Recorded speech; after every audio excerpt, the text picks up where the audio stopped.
We're incredibly grateful for your support. Before we begin today's tale, tell us, which city or country are you joining us from? We love connecting with our global audience. Now, let's dive into today's story.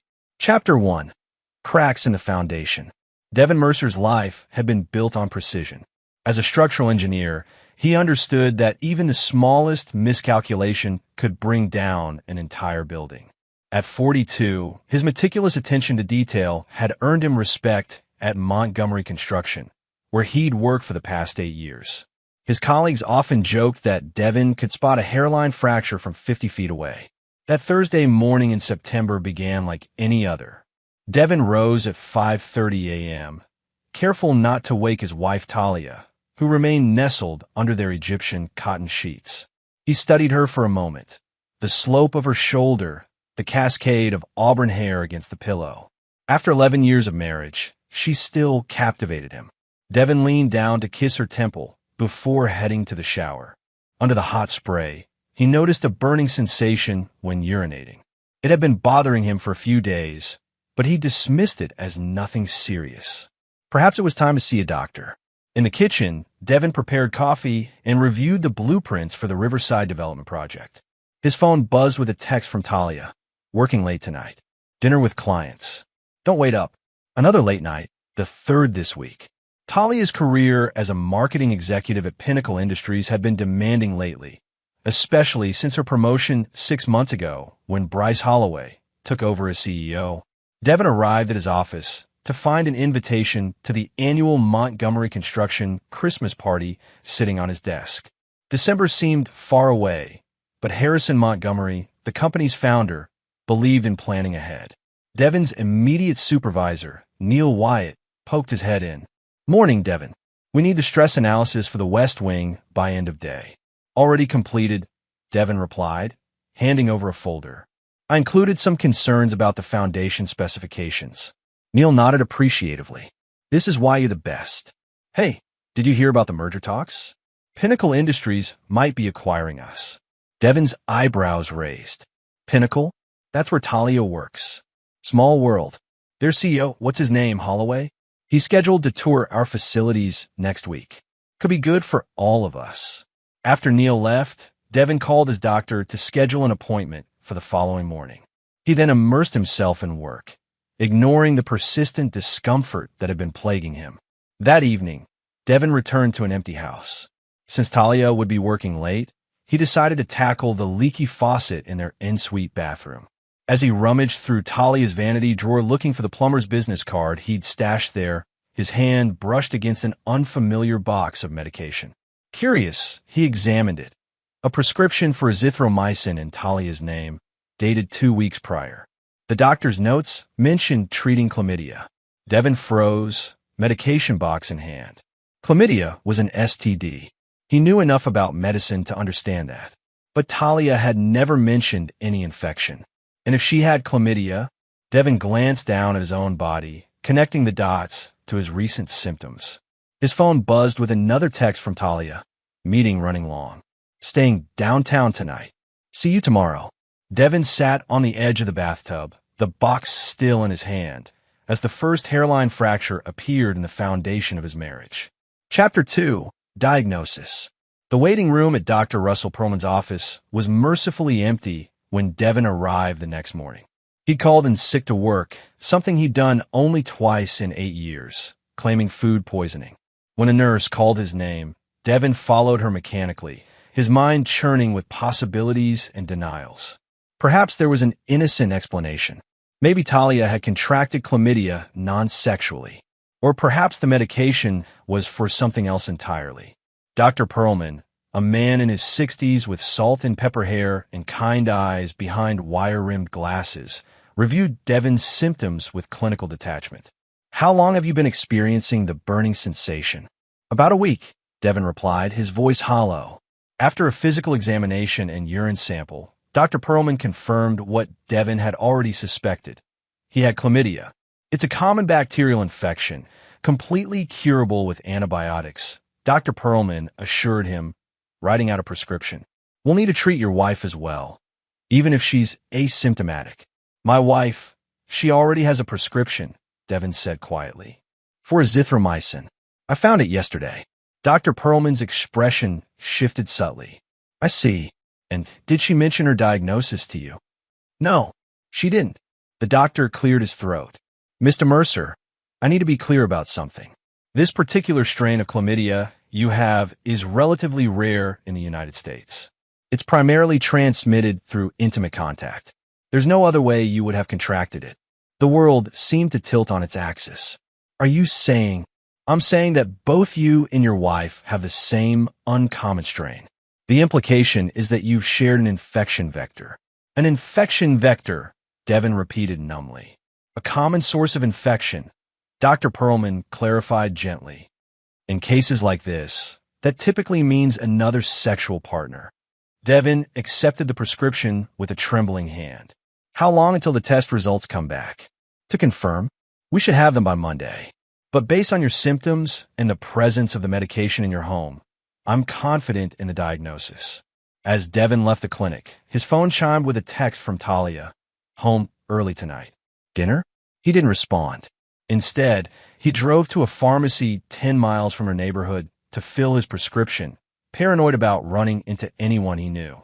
The pharmacist explained the dosage, a one-time treatment, and warned against sexual activity for 7 days. Not going to be a problem, Devin muttered. That night, he feigned exhaustion, claiming his food poisoning had left him drained. Talia kissed his forehead and left him alone, retreating to the guest room to let him rest. From the master bedroom, Devin heard her on the phone, speaking in hushed tones. Over the weekend, Devin observed Talia like a scientist studying a specimen. She seemed normal, making breakfast, suggesting a movie, complaining about work politics. But now he noticed the small details. How she turned her phone away when texting, her vague explanations about where she'd been, the faint scent of unfamiliar cologne when she returned from running errands. On Monday morning, Dr. Perlman called to confirm the test results. Chlamydia, the rare strain he'd mentioned. Devin thanked him and hung up, a cold clarity settling over him. He opened his laptop and began researching private investigators. By Monday afternoon, Devin had hired Marlene Vasquez, a former police detective turned PI who specialized in infidelity cases. He provided her with Talia's schedule, the location of Pinnacle Industries, and a retainer. I don't want confrontation, Devin explained. I need evidence. Concrete, undeniable evidence. Marlene nodded. Most clients do. May I ask why you suspect your wife's infidelity involves her workplace? Devin hesitated before sharing the detail about the STD and the connection to Pinnacle Industries. Call it an engineer's intuition. The structural integrity of my marriage has been compromised, and I believe the point of failure originates there. 3 days later, Marlene sent Devin a secure link to a folder containing photographs. Talia entering a boutique hotel near Pinnacle's headquarters, followed 30 minutes later by a tall man with silver-streaked dark hair whom Devin recognized immediately from company websites and press releases. Bryce Holloway, CEO of Pinnacle Industries. The structural engineer in Devin recognized that the foundation had not just cracked, it had completely failed. Chapter 3. The Architect of Vengeance. The manila envelope sat on Devin's desk like a bomb waiting to be defused. Inside were printouts of the photographs Marlene had taken over 2 weeks of surveillance, along with detailed logs of Talia's movements. The evidence was comprehensive and damning. His wife was having an affair with Bryce Holloway, the CEO of Pinnacle Industries, the same company rumored to be acquiring Montgomery Construction. Devin stared at his reflection in the darkened computer screen. The face that looked back seemed older, shadows beneath eyes that had once sparkled with optimism. Now, they held something else, a cold, calculated determination. His phone buzzed with a text from Neil. Holloway's visiting the office tomorrow. All senior staff to meet in conference room at 10. The timing couldn't have been more perfect or more excruciating. Devin would come face to face with the man who was sleeping with his wife. The man who had passed a rare strain of chlamydia to Talia, who had then passed it to Devin. The man who might soon be his boss. That night, Devin maintained his facade of normalcy with Talia, asking about her day, sharing dinner, watching television together. Every smile, Every casual touch now felt like a betrayal. When she mentioned a business trip planned for the following weekend, Devin simply nodded, noting the details in his mental ledger. "I've been thinking about the Christmas party," Talia said casually. "Should I wear the red dress or the black one?" "The red," Devin replied, picturing how it would look under the company's spotlight when he exposed her. "Definitely the red." The next morning, Devin dressed with unusual care, selecting his best suit, charcoal gray, tailored perfectly to his athletic frame.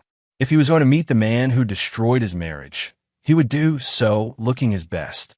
The conference room buzzed with anticipation when Bryce Holloway entered, flanked by Harrison Montgomery and several Pinnacle executives. Holloway was imposing, 6'2" with a commanding presence, expensive suit, and the confidence of a man accustomed to getting whatever and whoever he wanted. "Ladies and gentlemen," Harrison began, "it's my pleasure to introduce Bryce Holloway, CEO of Pinnacle Industries. As you know, our companies are exploring a strategic partnership that would benefit us all." Holloway smiled, his teeth perfectly white. "Thank you, Harrison. I'm excited about the potential synergies between our organizations. Montgomery Construction's reputation for quality and integrity aligns perfectly with Pinnacle's vision." Integrity. The word hung in the air like poison. Devin studied Holloway, noting every detail. The way he dominated the room, the subtle cologne that matched the faint scent he detected on Talia, the wedding band gleaming on his left hand. When the meeting broke for informal introductions, Devin waited his turn. Holloway moved through the room with the easy charm of a practiced socialite. Finally, he reached Devin. "And you are?" Holloway extended his hand. "Devin Mercer, senior structural engineer." Devin gripped Holloway's hand firmly, the hand that had touched his wife. "Mercer?" Holloway's eyes narrowed slightly. "Any relation to Talia Mercer at our marketing division?" Devin's smile didn't reach his eyes. "My wife." A flicker of something, recognition, perhaps unease, crossed Holloway's face before his professional mask returned. "Small world. She's one of our rising stars. You must be proud." "Immensely," Devin replied, maintaining eye contact. "She's been working very closely with your team lately. Long hours. Weekends." Holloway nodded, perhaps a bit too quickly. "That's the kind of dedication we value at Pinnacle." "I'm sure," Devin said, his voice neutral. "I look forward to seeing how our companies come together." As Holloway moved on to the next employee, Devin felt a cold clarity settle over him. In that moment, the architect in him began designing something new. Not a building, but a plan for retribution so meticulous that its foundation would be unshakable.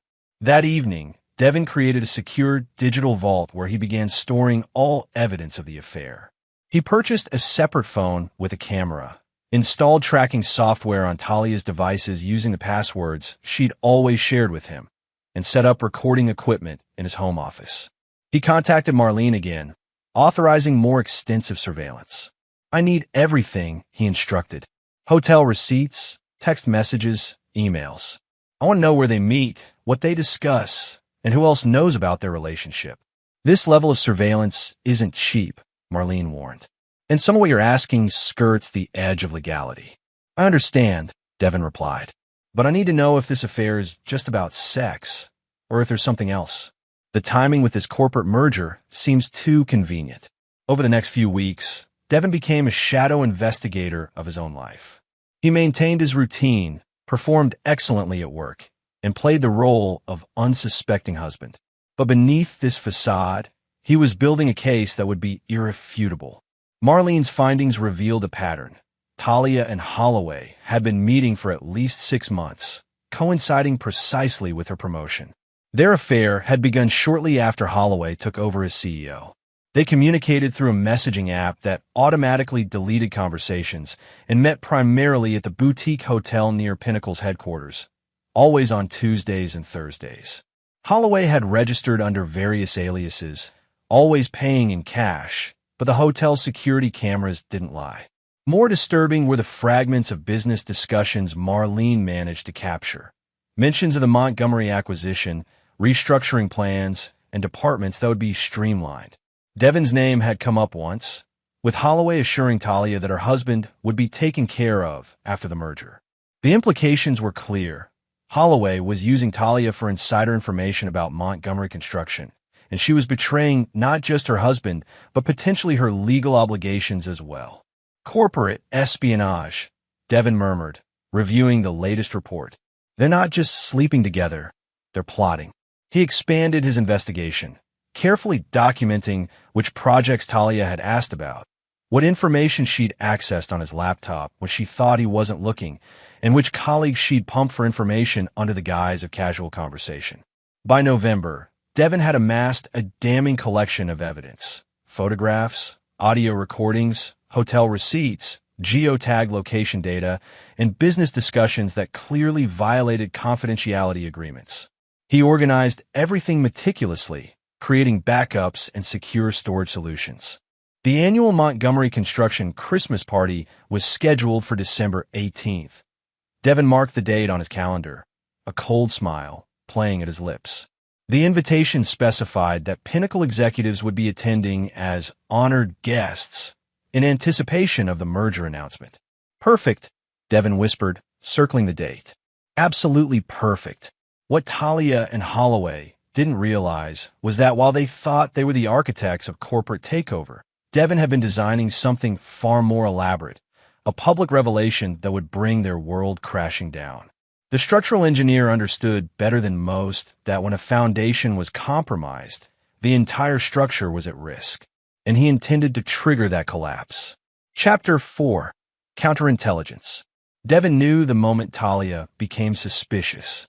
It happened on a Wednesday evening in early November, exactly 4 weeks after he'd begun collecting evidence. He was reviewing blueprints in his home office when Talia appeared in the doorway, leaning against the frame with studied casualness. "You've been working late a lot," she observed, swirling a glass of Pinot Noir. The red liquid caught the light, reminding Devin of blood. "The Riverside project is behind schedule," he replied without looking up. Harrison's concerned about the timeline. Talia moved into the room, setting her wine glass on his desk dangerously close to his laptop. "You never used to bring work home before. Things change." Devin finally met her gaze, searching for signs of guilt or fear. He found neither, just calculating assessment. She trailed her fingers along his shoulder. "You seem different lately. Distant." "Do I?" He closed the blueprint folder, casually slipping it over his real work, printouts of her text message logs. "Maybe I'm just tired. Or maybe I'm picking up on something." Her fingers stilled. "What does that mean?" "Nothing," Devin shrugged. "Just thinking out loud." The next morning, Devin discovered Talia had searched his browser history and checked his recent calls. He smiled grimly. He'd anticipated this and had been using a separate phone and a secure browser that left no traces. He called Marlene immediately. "She's getting suspicious. We need to be more careful." "Your wife accessed your private investigator account yesterday," Marlene informed him. She tried to log in, but couldn't get past the two-factor authentication. Devin's blood ran cold. "How do you know this?" "Because I set up alerts for any login attempts." "Don't worry, she didn't see anything. But she knows something's up." That evening, Talia announced she'd invited Bryce Holloway and his wife Vivian to dinner the following week. "I thought it would be good to get to know them socially," she explained with practiced innocence. "Since our companies will be working so closely together." Devin recognized the trap. Bring Holloway into their home, observe how Devin interacted with him, gauge whether he knew about the affair. It was clever. "Great idea," he agreed smoothly. "I've been wanting to discuss some of the structural concerns about the merger directly with him anyway." The dinner party became a chess match. Vivian Holloway arrived first, a statuesque blonde with shrewd eyes that missed nothing. Bryce arrived 30 minutes later, claiming a client emergency. Devin watched the subtle interplay between his wife and Holloway, the careful maintenance of appropriate distance, the avoidance of lingering eye contact, the practiced casualness. Vivian, however, was a revelation. During a moment alone in the kitchen, she cornered Devin with unexpected frankness. "Your wife is sleeping with my husband," she stated without preamble, her voice low but steady. Devin nearly dropped the wine bottle he was opening. What makes you say that? Vivian's laugh was brittle. Please, this isn't my first rodeo with Bryce. I know the signs. She sipped her wine. What I haven't figured out is whether you know. Devin studied her carefully. And if I did, then we might have something to talk about. She slipped a business card into his pocket. Call me when you're ready to stop pretending. The dinner concluded with artificial pleasantries, but the undercurrents had shifted. As Devin closed the door behind the Holloways, Talia busied herself clearing dishes, humming softly. Vivian's interesting, Devin commented, gathering wine glasses. She's a cold bitch, Talia replied with unexpected venom. I don't know how Bryce stands her. Seems like you've given it some thought. Talia's hand stilled. What's that supposed to mean? Nothing, Devin said mildly. Just an observation. 2 days later, Devin met Vivian at a cafe in a neighborhood where neither Talia nor Holloway would likely spot them. She arrived precisely on time, dressed impeccably in a tailored pantsuit. I've known about Bryce's affairs for years, she explained after ordering coffee. It's part of our arrangement. I maintain social appearances. He maintains financial generosity. Occasionally, I make his life difficult when he gets too comfortable. And Talia? Affair number 4 since he took over Pinnacle, Vivian said dispassionately. Though this one's different. He's actually taking her to board meetings, introducing her to key players. That's new. Usually, he keeps his toys separate from business. Devin absorbed this, recalibrating his understanding. Why tell me? Because I don't appreciate your wife's ambition, Vivian replied coolly. The others knew their place. Talia thinks she's special. She's angling to become more than a mistress. She wants to be a power player. And that, she leaned forward, threatens my position. You want me to end their affair. I want them both to suffer appropriate consequences, Vivian corrected. And I'm willing to help make that happen. Devin considered her offer. What do you have in mind? Vivian's smile was razor sharp. Information. Access. Alibis if you need them. I know every skeleton in Bryce's closet, including some that would interest the SEC. Why not use it yourself? Our prenup has a mutual destruction clause. If I directly harm his reputation, I lose everything. But if someone else were to, say, expose certain facts at a public event, she shrugged elegantly. I'm just an innocent bystander. Devin nodded slowly. I'm planning something for the Christmas party. Excellent venue. I can ensure certain board members attend. As Devin left the cafe, he felt the plans shifting, expanding to accommodate this unexpected ally. Vivian Holloway might be cold and calculating, but her resources could prove invaluable. Meanwhile, Talia intensified her counterintelligence. She began checking his phone when she thought he was sleeping, installed a tracking app on his primary device, which he allowed to show only his legitimate movements, and suggested they see a marriage counselor, a transparent attempt to gauge his emotional state. Devin played along, presenting as a workaholic husband, slightly neglecting his marriage, but otherwise oblivious. During one counseling session, he even broke down, confessing his fears that work was coming between them, a performance that earned him Talia's comforting embrace and whispered reassurances. Behind the scenes, his evidence collection accelerated. Vivian provided access to Holloway's private calendar and copies of emails between Holloway and Talia that discussed not just their affair, but their plans for the restructuring of Montgomery Construction post-merger. Plans that included terminating several longtime employees, including Neil Wyatt, Devin's supervisor and friend. They're planning to gut the company, Devin realized, reviewing the documents. This isn't a merger. It's a hostile takeover disguised as a partnership. The stakes had risen. This wasn't just about personal betrayal anymore. It was about the livelihoods of colleagues who had become like family. The Christmas party revelation would need to expose both the affair and the corporate deception simultaneously. Devin expanded his team, cautiously bringing Neil into his confidence. I need to know if this is true, he said, showing Neil redacted versions of the restructuring plans that concealed their source. Neil's face paled as he read. Where did you get this? Does it matter if it's accurate? Neil studied the documents again. If this is real, they're planning to strip our company for parts. The merger announcement is just theater. I need your help, Devin said quietly, but it will require absolute discretion. Neil's eyes hardened. Tell me what you need. With Neil's assistance, Devin gained access to internal communications about the merger and confirmation that Harrison Montgomery had not been fully informed about Pinnacle's post-merger plans.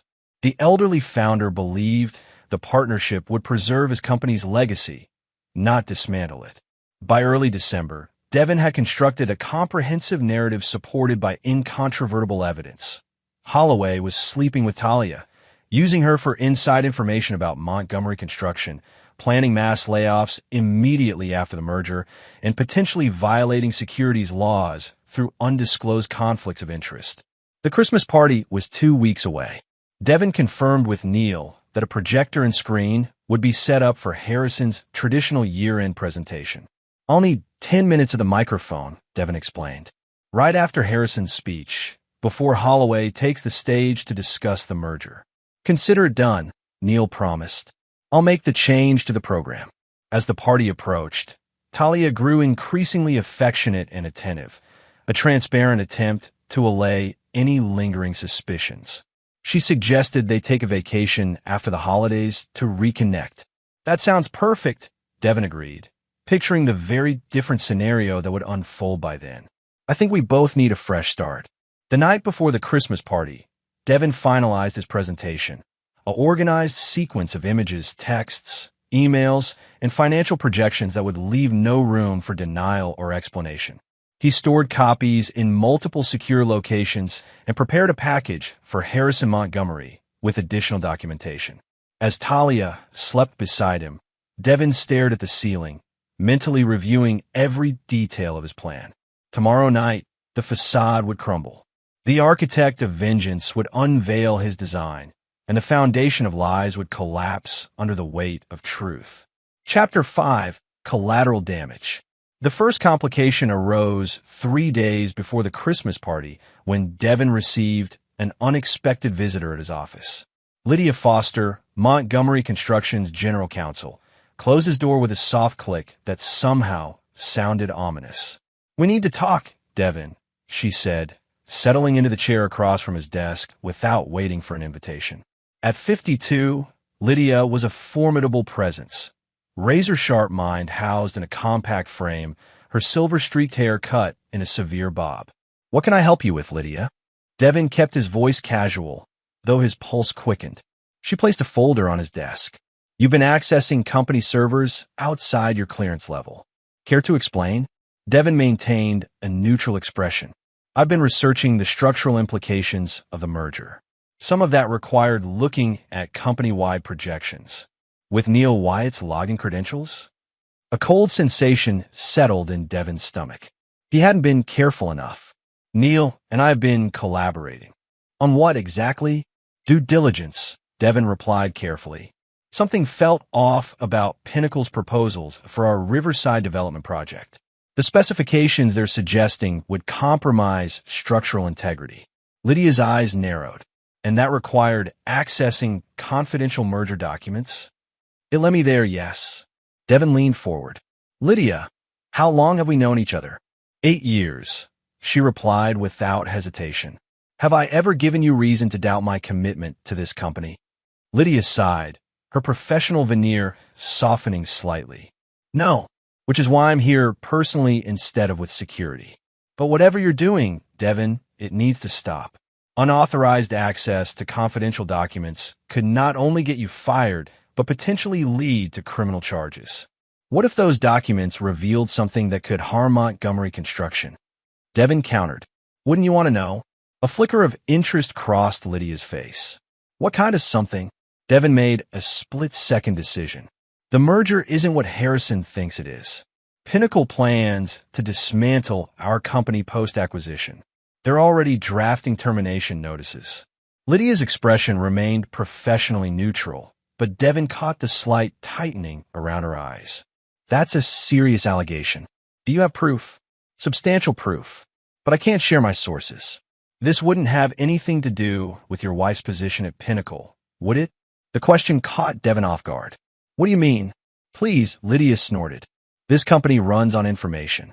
I know Talia works directly with Bryce Holloway.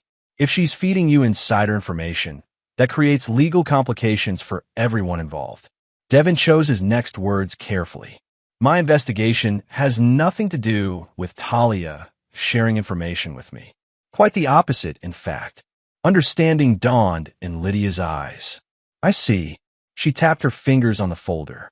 The Christmas party is in 3 days. Harrison is planning to announce the merger formally. I know. If you have evidence that this merger would damage the company, I have a fiduciary duty to review it before that announcement. Devin considered his options. Lydia was right. If he truly cared about protecting Montgomery Construction, he needed to give her a chance to act through proper channels. But revealing everything now might derail his public exposure of Talia and Holloway. I'll have a package delivered to your office by the end of day, he decided. But Lydia, this goes beyond business concerns. There are personal factors involved that I intend to address at the party. Lydia studied him for a long moment. Be careful, Devin. Whatever you're planning, remember that emotional decisions rarely yield optimal outcomes. After she left, Devin called Neil immediately. We've been compromised. Lydia knows we've been accessing restricted servers. Shit, Neil cursed. How bad? Manageable for now. I'm giving her some of the merger documents, but nothing about the affair or my plans for the party. Can we trust her? I think so, Devin said after a moment's reflection. She's been with Harrison since the beginning. Her loyalty is to the company, not Holloway. That evening, Devin prepared a carefully curated selection of documents for Lydia, enough to raise serious concerns about the merger, but withholding the evidence about Talia and Holloway's relationship. He arranged for a courier to deliver the package directly to Lydia's home. The second complication arrived the next morning in the form of a text from Vivian Holloway. Bryce knows something's up. He's hired security for the party. Be careful. Devin frowned at his phone. How had Holloway gotten suspicious? Had Talia warned him? Or had Lydia said something? He texted back, how many? Armed. The response came quickly. 2 men. Private firm. Probably not armed, but ex-military. They'll stop anything physical. Not planning anything physical, Devin assured her. His revenge didn't require violence. Truth would be devastating enough. The third complication was the most unexpected. That afternoon, Harrison Montgomery himself requested Devin's presence in his office, a rare summons that sent a ripple of speculation through the company. Harrison's corner office offered a panoramic view of the city skyline he'd helped shape over 5 decades in construction. At 78, he remained sharp-minded and commanding, though his once powerful frame had grown frail. Sit down, son. Harrison gestured to a leather chair. Lydia brought me some concerning documents this morning. She says they came from you. Devin nodded. Yes, sir. These projections about post-merger layoffs, you're certain they're accurate? They came directly from Pinnacle's internal planning documents. Harrison's bushy eyebrows drew together. And how did you obtain them? I can't reveal my source, Mr. Montgomery, but I can assure you they're authentic. The old man sighed heavily. I've known Bryce Holloway for 20 years. His father and I were friends. I find it hard to believe he would deceive me this way. People change, sir, especially when money and power are involved. Harrison studied Devin carefully. Lydia seems to think there's more to this situation than you're sharing. Something personal. Devin maintained a neutral expression. My only concern is protecting this company and its employees. Harrison didn't sound convinced. The Christmas party is tomorrow night. I'm scheduled to announce the merger. If what you've shown me is true, I'll need to reconsider. That would be wise, sir.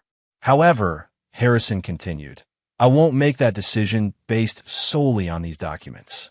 I've called an emergency board meeting for tomorrow morning. Holloway will be there.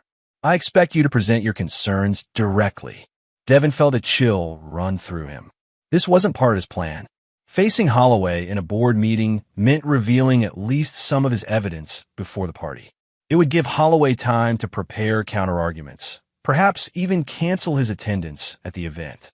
With all due respect, Mr. Montgomery, I believe the full scope of this situation will be clearer at the Christmas party. I've prepared a comprehensive presentation that addresses both the business concerns and other relevant factors. Harrison's eyes narrowed. What other factors? Devin took a calculated risk. Sir, Are you aware that Bryce Holloway has been having an affair with my wife for the past 6 months? An affair that began precisely when merger discussions started? The color drained from Harrison's face. Good God, man. Are you certain? Beyond any doubt. I have photographic evidence, hotel receipts, text messages. Their relationship isn't just personal. It's directly connected to the merger. He's been using her to gather inside information about Montgomery Construction. Harrison sat back, visibly shaken. And you were planning to reveal this at our company Christmas party? It's the only venue where all stakeholders will be present. Board members, employees, Pinnacle executives. The truth needs to be heard by everyone simultaneously. That's not how we handle things at Montgomery Construction, Harrison said firmly. We don't air private matters in public, no matter how justified the grievance. With respect, sir, this isn't just a private matter. It's corporate espionage wrapped in a personal betrayal. Your employees deserve to know who they're about to work for. Harrison was silent for a long moment. The board meeting will proceed as scheduled. You'll present the business concerns only, nothing about personal relationships. After that, I'll make my decision about the merger announcement. And if you decide to cancel the announcement, then there will be no need for your presentation at the party. Devin felt his carefully constructed plan crumbling. Mr. Montgomery, that's my final word on the matter, Devin. I understand you're hurt and angry, but I built this company on integrity, not public spectacle. After leaving Harrison's office, Devin sat in his car in the parking garage, hands gripping the steering wheel as he processed this setback. If Harrison canceled the merger announcement, the Christmas party would become a standard corporate celebration. His moment of public revelation would be lost. He called Vivian. We have a problem. Harrison's called a board meeting tomorrow morning. He might cancel the merger announcement. That complicates things, she agreed. But it doesn't change the fact that Bryce and your wife deserve to be exposed. If the party doesn't include the merger announcement, half the impact will be lost. The board members might not even attend. Then we need to ensure the merger announcement proceeds as planned, Vivian said simply. How? If I show the business documents to the board, they'll vote to cancel. Then don't show them everything. Create doubt, but not certainty. Make them delay the final decision until after the holidays, but allow the preliminary announcement to proceed. Devin considered this approach. That could work, but it means Holloway will still be at the party, still planning to take the stage. Exactly where you want him, Vivian reminded him. On display, confident, right before his fall. That night, Devin modified his board presentation, carefully calibrating it to raise concerns without providing definitive proof of Pinnacle's post-merger plans. He also prepared a separate package for Harrison, the full evidence of both the business deception and the affair to be delivered after the Christmas party. When Talia returned home, she was unusually subdued. Everything okay? Devin asked, maintaining his facade of ignorance. Just work stress, she replied, avoiding his eyes. The merger announcement has everyone on edge. I can imagine. Big changes ahead for all of us. She studied him carefully. Devin, if things change after the merger, you know we'll be okay, right? Even if your position at Montgomery is affected. The audacity of her performance. Preparing him for his own termination while sleeping with the man who planned to fire him, almost made Devin laugh. Instead, he nodded solemnly. Of course, we're a team. Whatever happens, we face it together. Talia's smile didn't reach her eyes. Together. Always. As she disappeared upstairs, Devin's phone buzzed with a text from an unknown number. Package delivered to target's vehicle. Tracking active. It was from Marlene's associate. Confirmation that they'd placed a GPS tracker on Holloway's car. Whatever happened at tomorrow's board meeting, Devin would know exactly where Holloway went afterward. The board meeting the next morning was tense, but ultimately played out as Devin had hoped. He presented enough evidence to create serious concerns about Pinnacle's intentions, but withheld the most damning documents. The board decided to proceed with the preliminary merger announcement at the Christmas party, but delayed the binding vote until January, giving them time for additional due diligence. Holloway left the meeting visibly agitated, immediately making a phone call as he strode to his car. The GPS tracker showed him driving not to Pinnacle's offices, but to a residential address in an upscale neighborhood, Devin and Talia's home. Devin's hands clenched into fists as he realized Holloway was meeting with Talia while Devin was still at the office. He called Marlene. "I need audio from my house." "Now." "The equipment's in place," she confirmed. "Accessing now." Minutes later, Marlene sent a secure audio file. Devin listened with cold fury as Holloway and Talia discussed the board meeting. "Someone's feeding them information." Holloway's voice was tight with anger. "The board is getting cold feet about the merger." "It's not from me," Talia insisted. "Devin doesn't suspect anything. He's been completely normal, distracted with work, if anything." "Are you certain?" "Because someone accessed those planning documents, and the leak had to come from somewhere." "Maybe it's someone at Pinnacle," Talia suggested. "Not everyone there is loyal to you." "Check his devices again," Holloway ordered. "Look for anything unusual. And make sure he goes to that party tonight. We need everyone thinking this merger is proceeding smoothly." "I will," Talia promised. "Don't worry about Devin. I can handle him." After they finished discussing business, the audio captured sounds that made Devin's stomach turn, his wife and Holloway, intimate in his own home. He disconnected the feed, a new layer of rage fueling his determination. The Christmas party would proceed as planned. The merger would be announced. And then Devin would unleash truth like a wrecking ball against a condemned structure. Chapter 6. The Final Preparations. The Montgomery Construction Christmas Party was held annually at the Grand Meridian Hotel, a glittering tower of glass and steel that Devin's team had helped renovate 5 years earlier. As he adjusted his tie in the hotel lobby's restroom mirror, Devin reflected on the symbolism. His revenge would unfold in a building he had helped strengthen from within, much as his meticulous planning had fortified him for this moment. Talia stood beside him, resplendent in the red dress he'd suggested. She applied a final touch of lipstick, caught his gaze in the mirror, and smiled. "Ready to celebrate?" Devin summoned a convincing smile. "Absolutely. Big night for everyone." They entered the ballroom together, Talia's hand resting lightly on his arm. The space had been transformed into a winter wonderland, with crystalline decorations catching the light from chandeliers overhead. A stage had been set up at the far end, complete with the podium and projection screen that would soon serve Devin's purpose. Neil intercepted them near the entrance, champagne flutes in hand. "Merry Christmas, you two." He handed them each a glass, giving Devin a subtle nod that confirmed everything was in place. "Talia, you remember my supervisor, Neil Wyatt," Devin said. "Of course," Talia smiled warmly. "Will your wife be joining us tonight?" "She's just giving our coats to the attendant," Neil replied. "Ah, there she is." As Neil's wife approached, Devin scanned the room. Near the bar, he spotted Lydia Foster in conversation with several board members. By the windows, Harrison Montgomery was greeting guests, his frail frame supported by a carved walking stick. And across the room, making a characteristically dramatic entrance, were Bryce and Vivian Holloway. Bryce wore a tailored tuxedo that emphasized his commanding physique, while Vivian glittered in a silver gown that caught the light with every movement. They projected the image of the perfect power couple, though Devin now knew it was as carefully constructed as the architectural facades he designed. Talia stiffened almost imperceptibly beside him, her fingers tightening on his arm. "The Holloways are here," she said, her voice carefully neutral. "I see them," Devin replied. "Should we go say hello?" It would be the polite thing to do.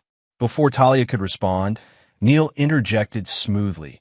"Actually, Devin, Harrison was asking for you earlier. Something about the presentation schedule." "I should check in with him," Devin agreed.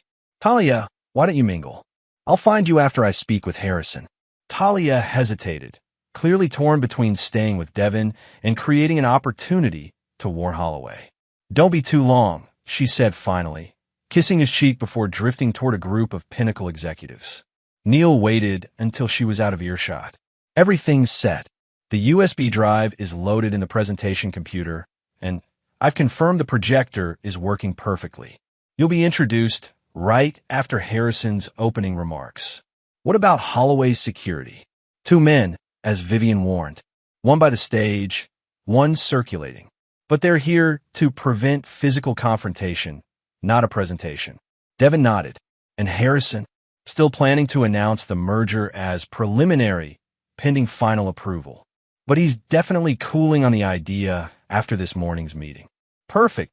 Devin took a steadying breath. It's almost time. As Neil moved away to coordinate with the audiovisual team, Devin watched Talia approach Holloway. They maintained a professional distance, but their body language betrayed an intimate familiarity.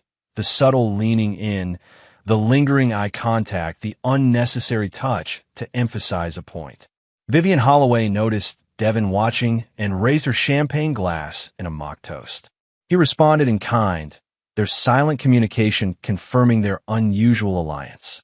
For the next hour, Devin moved through the party with practiced sociability, discussing projects with colleagues, accepting congratulations on the Riverside development's progress, and playing the role of dedicated employee and unsuspecting husband. All the while, he monitored Talia and Holloway, noting how they carefully avoided prolonged interaction while simultaneously tracking each other's movements across the room.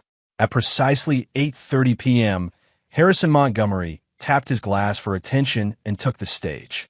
The room quieted as the elderly founder adjusted the microphone. Ladies and gentlemen, thank you for joining us tonight to celebrate another successful year at Montgomery Construction. For 52 years, we've built not just structures, but a legacy of integrity, quality, and community. Applause rippled through the crowd. Harrison continued, his voice growing stronger as he warmed to his subject. Tonight, I'm pleased to share some exciting news about our future. As many of you have heard, we've been in discussions with Pinnacle Industries about a strategic partnership. While the final details are still being finalized, I'm happy to announce that we've reached a preliminary agreement that will strengthen both our companies. He gestured toward Holloway. Bryce Holloway, CEO of Pinnacle Industries, has been a driving force behind this vision, and I'd like to invite him to say a few words about our shared future. But first, one of our own would like to offer some insights into what this partnership means for Montgomery Construction. Devin Mercer, our senior structural engineer, has been instrumental in assessing how our companies will integrate. Devin, please join me. Devin felt a momentary surge of adrenaline as he made his way to the stage. From the corner of his eye, he saw Talia's expression shift from polite attention to dawning alarm. Holloway, standing near the front, frowned slightly, clearly not expecting this change to the program. Harrison shook Devin's hand and surrendered the podium. As Devin turned to face the assembled guests, he caught Talia's gaze. For a brief moment, their eyes locked, and he saw the first flicker of fear in hers. "Thank you, Mr. Montgomery," Devin began, his voice steady. As Harrison mentioned, I've been closely involved in analyzing the structural integrity of this proposed merger. He reached for the remote control that would advance his presentation. In engineering, we have a concept called fundamental stability.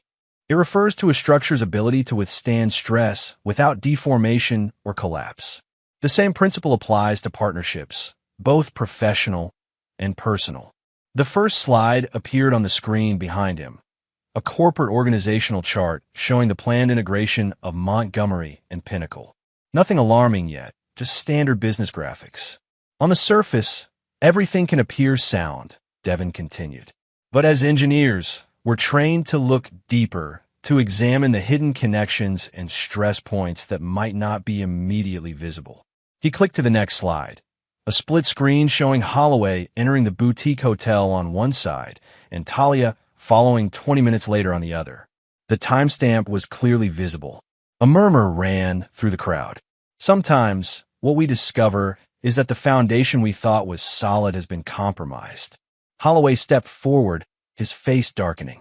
One of his security men moved toward the stage, but Vivian placed a restraining hand on her husband's arm, keeping him in place. Devin advanced to the next slide, a series of text messages between Talia and Holloway, discussing not just their intimate relationship, but specific Montgomery construction projects and confidential information that Talia had accessed through Devin's accounts. We find that what was presented as a merger of equals is actually something quite different. A relationship built on exploitation, deception, and betrayal.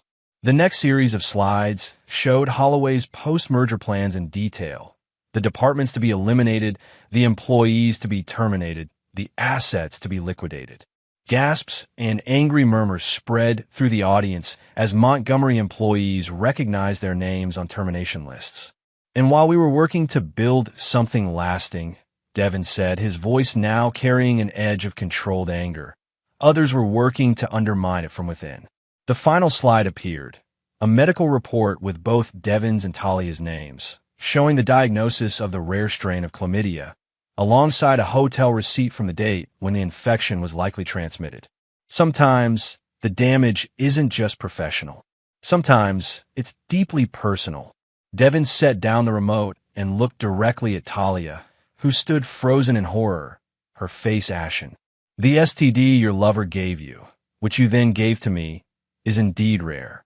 But not as rare as the opportunity I'm giving everyone here tonight, to see the truth before it's too late.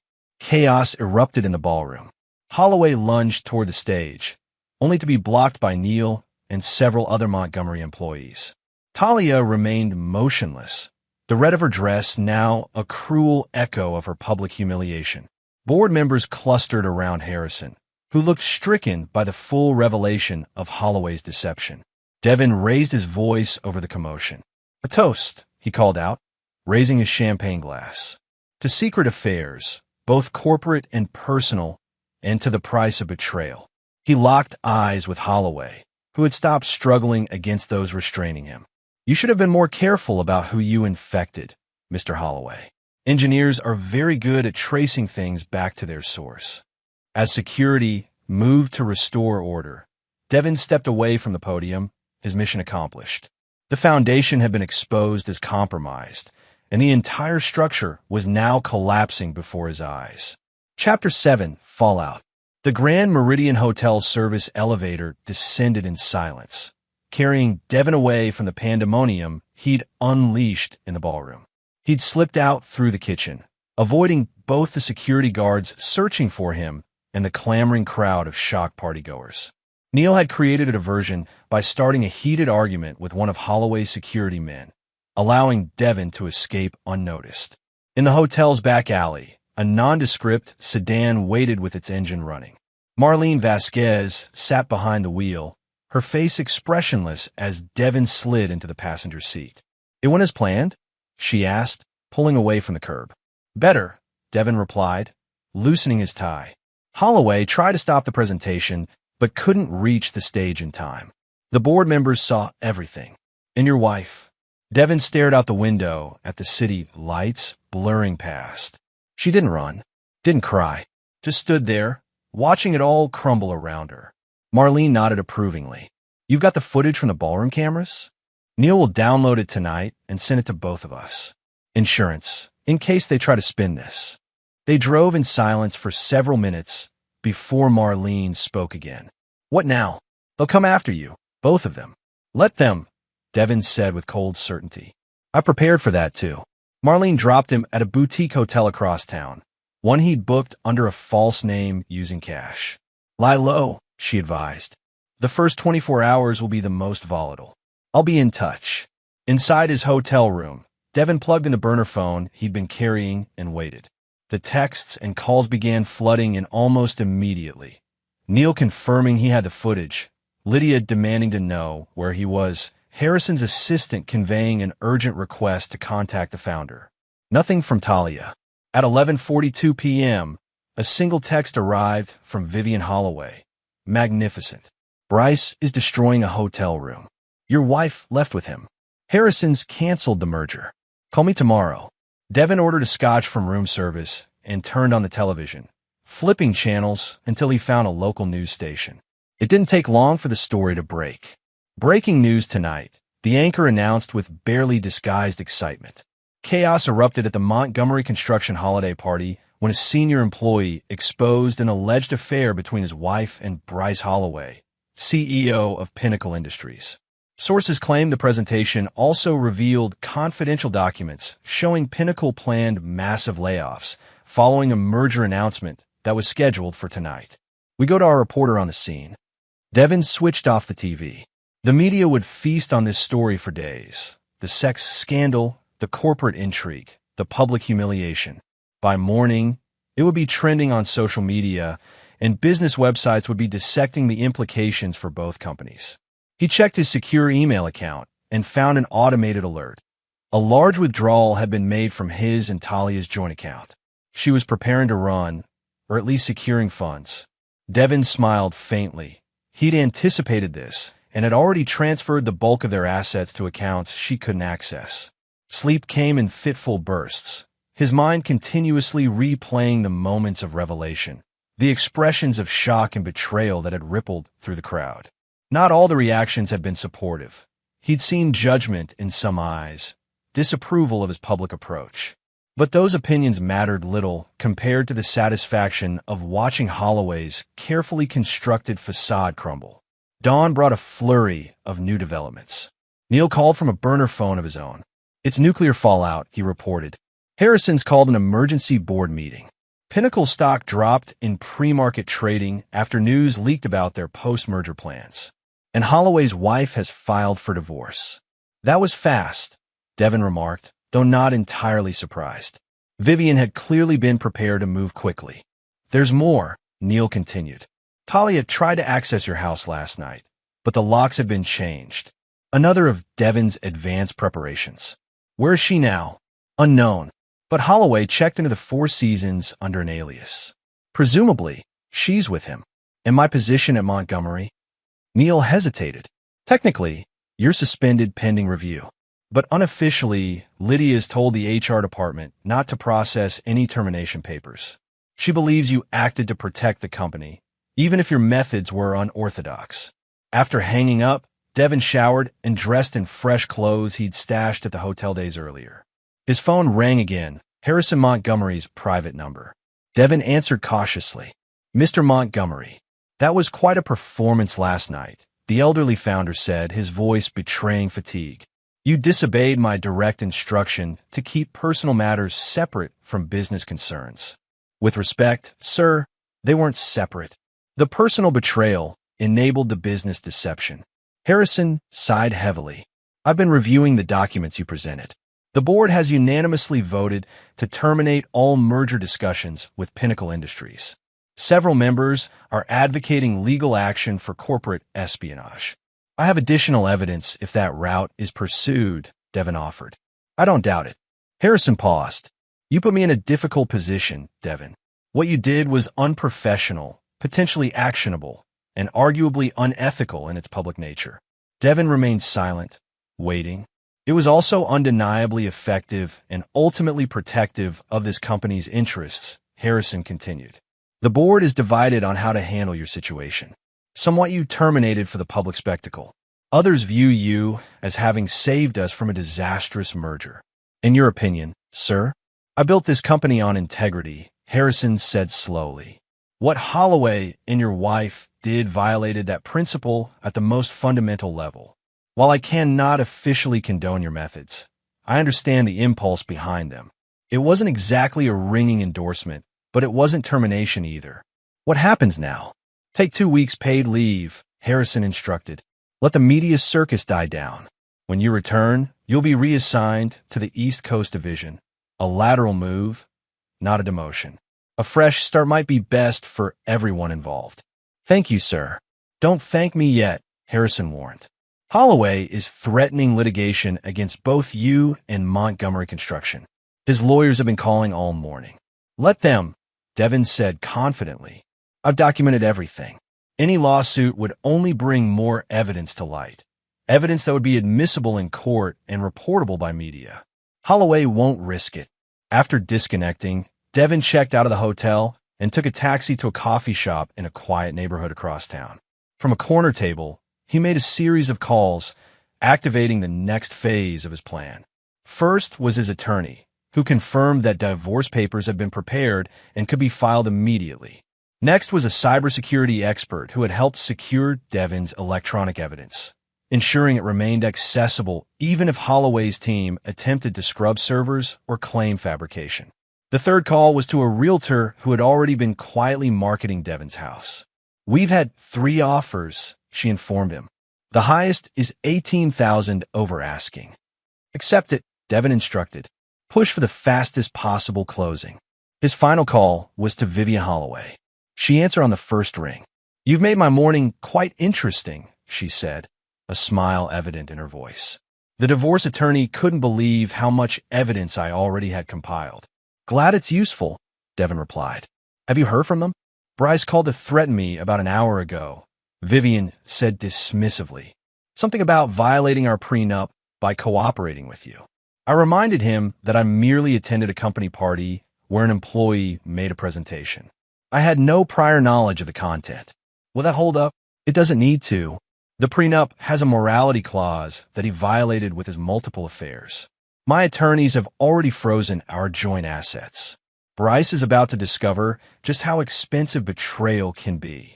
After finishing his coffee, Devin took a circuitous route to a small apartment he'd leased under an LLC the previous month, another preparation for the aftermath. He had just settled in when his burner phone rang with an unfamiliar number. Hello. You've ruined everything. Talia's voice was raw with fury. Are you happy now? Devin sat down slowly. Where are you? Like you care. You humiliated me in front of everyone. You destroyed my career, my reputation. You destroyed our marriage, Devin interrupted calmly. You destroyed my trust. You literally infected me with an STD from your lover. The consequences you're experiencing are directly proportional to your actions. It wasn't supposed to happen this way. Talia's voice cracked. Bryce promised that you'd be taken care of, that I'd be fired after the merger and you'd move up at Pinnacle, that your betrayal would be rewarded while I lost everything. Her silence confirmed his assumptions. Did you ever love me at all? Devin asked, surprising himself with the question. Once, Talia admitted quietly, before ambition became more important than loyalty. Then we have nothing left to discuss. Divorce papers will be filed today. Don't bother coming back to the house. The locks are changed, and it's being sold. Your personal items have been placed in storage. You can't just. I already have. Devin cut her off. One more thing. Any attempt by you or Holloway to retaliate will result in additional evidence being released. Evidence I've stored securely with instructions for distribution if anything happens to me. You think of everything, don't you? Talia's voice had turned bitter. That's why you married me, Devin replied before hanging up. The next 72 hours unfolded like a carefully orchestrated demolition. Montgomery Construction issued a press release announcing the termination of merger talks with Pinnacle Industries, citing irreconcilable differences in corporate values. Pinnacle stock continued its downward trajectory as investors reacted to the failed merger and the scandal surrounding their CEO. Business publications ran in-depth analyses of the Christmas party incident, with headlines like Love, Lies, and Corporate Espionage, and How an STD Exposed a Corrupt Merger. Social media buzzed with memes and hot takes, most supportive of Devin's dramatic revenge against his cheating wife and duplicitous boss. Holloway issued a statement through Pinnacle's PR department, characterizing the presentation as a disgruntled employee's personal vendetta filled with misrepresentations and out-of-context communications. The statement conspicuously avoided directly denying the affair. On the fourth day, Pinnacle's board of directors announced Holloway's temporary leave of absence, a corporate euphemism that typically preceded termination. By the end of the week, Talia had been escorted from Pinnacle's offices, her employment terminated for violations of confidentiality agreements. Devin watched it all unfold from his anonymous apartment, occasionally providing Neil or Lydia with additional evidence to counter false narratives or legal threats. The story eventually began to fade from headlines, replaced by newer scandals and crises. 3 weeks after the Christmas party, Devin returned to Montgomery Construction, reporting to his new position at the East Coast Division. As Harrison had suggested, the change of scenery offered a fresh start. Colleagues treated him with a mixture of awe and caution.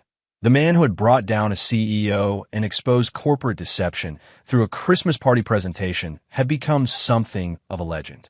The divorce proceeded without contest, Talia agreeing to Devin's terms rather than risking further exposure in court. The house sold quickly, providing Devin with capital to purchase a new home in his new city. He had won, professionally, financially, and in the court of public opinion. Yet victory felt hollow in the quiet moments. In engineering terms, he had successfully demolished a compromise structure, but he had not yet begun to rebuild. Chapter 8. Reconstruction. Spring arrived with a metaphorical appropriateness that wasn't lost on Devin. For months had passed since the Christmas party, and the scandal had largely faded from public consciousness, relegated to occasional references in business articles about corporate governance or workplace relationships. His life had acquired a new rhythm in Philadelphia, where the East Coast division of Montgomery Construction was headquartered. His new apartment overlooked Rittenhouse Square, offering a view of trees budding with fresh leaves and people emerging from winter hibernation to enjoy the warming weather. Devin stood at the window, coffee in hand, watching a young couple walk hand in hand through the park, their easy intimacy a reminder of what he had lost, or perhaps more accurately, what had been taken from him. The divorce had been finalized 2 weeks earlier, the legal proceedings swift and clinical. Talia hadn't contested any of his terms, her attorney communicating that she simply wanted to put this unfortunate situation behind her. According to Neil, who still fed Devin occasional updates, she had relocated to Phoenix and taken a position with a small marketing firm, a significant step down from her executive role at Pinnacle. Holloway had fared worse. After his temporary leave became permanent termination, Pinnacle's board had filed suit against him for breach of fiduciary duty, using much of the evidence Devin had presented at the Christmas party. Shareholders had initiated a separate class action lawsuit alleging securities fraud related to the misrepresented merger. His wife Vivian, true to her word, had secured a divorce settlement that stripped him of nearly half his assets, including their Park Avenue apartment and Hamptons estate. Professionally, Devin had thrived in his new position. The East Coast Division was undertaking an ambitious redevelopment project in a historically significant Baltimore neighborhood, and his structural expertise had proven invaluable. Harrison Montgomery had begun mentioning Devin in company-wide communications again, a sign that his official rehabilitation was underway. Yet despite these external markers of success, Devin felt incomplete. The rage that had fueled his meticulous revenge had burned itself out, leaving behind a landscape cleared of debris but not yet rebuilt. He had destroyed what needed to be destroyed, but had not yet created anything new. His phone chimed with a calendar alert. Dinner with Cassandra Reeves, the division's legal counsel. It wasn't a date, exactly. More of a professional courtesy extended to the new guy with a notorious background. Still, it marked his first social engagement with a woman since Talia, and he felt an unexpected nervousness as he changed into casual evening attire. Cassandra was waiting at the restaurant when he arrived, her professional demeanor softened by a gauzy blue blouse and her dark hair freed from its usual tight bun. At 45, she radiated a confidence that came from competence rather than artifice. "You found the place," she smiled, rising slightly as he approached. "Your directions were precise," Devin replied, taking the seat across from her. "Though I'm still learning the city. Philadelphia takes time," Cassandra acknowledged. "It doesn't reveal itself to newcomers easily. Unlike people," Devin said wryly, "who sometimes hide in plain sight." A brief awkwardness descended as the oblique reference to his past hung between them. Cassandra met it directly. "I wasn't going to bring it up," she said, "but since you've opened the door, your Christmas party presentation has become something of a case study in my legal circles. Highly effective, but ethically complex." Devin appreciated her frankness. "Do you think I went too far?" "I think," she said carefully, "that betrayal warrants consequences. But public humiliation raises questions of proportionality. They were planning to dismantle the company and fire dozens of people," Devin reminded her. The public nature of the response matched the potential harm. "Is that the only reason it was public?" Cassandra's dark eyes held his. "Or did you want them to suffer the way you had?" Devin considered deflecting, but found himself answering honestly. "Both. I won't pretend it wasn't personal. But the company's interests aligned with my need for justice." "Vengeance," Cassandra corrected gently. Is there a difference? Justice restores balance. Vengeance often creates new imbalances. Their conversation was interrupted by the waiter taking their orders. When they were alone again, Devin steered toward less fraught territory, asking about Cassandra's background and experience with Montgomery Construction. She had been with the company for 15 years, having joined directly from a prestigious law firm where she'd felt constrained by corporate culture. Harrison recruited me personally, she explained. He said he wanted an attorney who could tell him when he was wrong, not just find ways to justify what he wanted to do. That sounds like Harrison, Devin agreed. Integrity above all. Which is why your situation created such a paradox for him, Cassandra observed. Your methods violated professional norms, but your motives aligned with the company's core values. As the evening progressed, their conversation flowed more naturally, touching on architecture, Philadelphia history, and their shared appreciation for structural elegance. Hers in legal arguments, his in physical buildings. Devin found himself genuinely enjoying her company, her incisive mind and subtle humor a refreshing change from recent months of isolation. When they parted outside the restaurant, Cassandra offered a handshake rather than the customary cheek kiss. This was pleasant, she said. We should do it again sometime. As colleagues, she added with a small smile, until you've finished rebuilding. Is it that obvious? Devin asked. To someone who's been through it, yes. Deconstruction is the easy part. Reconstruction takes longer. Her insight followed Devin home, lingering as he stood again at his window, overlooking the now darkened square. Cassandra was right. He had demolished effectively, but had barely begun rebuilding.